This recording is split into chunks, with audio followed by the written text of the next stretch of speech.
Biz ümumi olaraq yox demə səbəblərimizi öyrənəcəyik.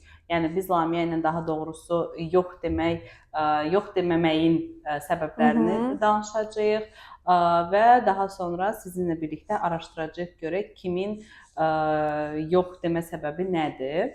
Nəyə görə hər kəs Lamiyədə fərqli ola bilər, məndə fərqli ola bilər səbəblər, nəyə görə biz yox deməyi bacarmırıq və ümumiyyətlə psixoloji sərhədlər nələrdir?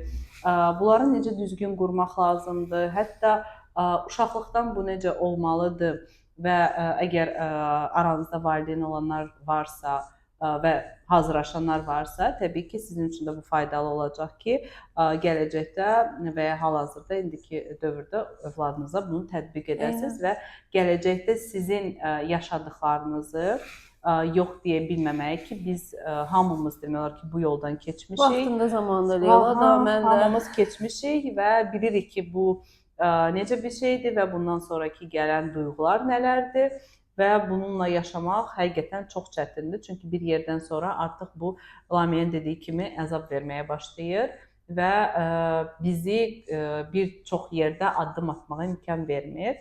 Bunlar haqqında danışacağıq, işləyəcəyik.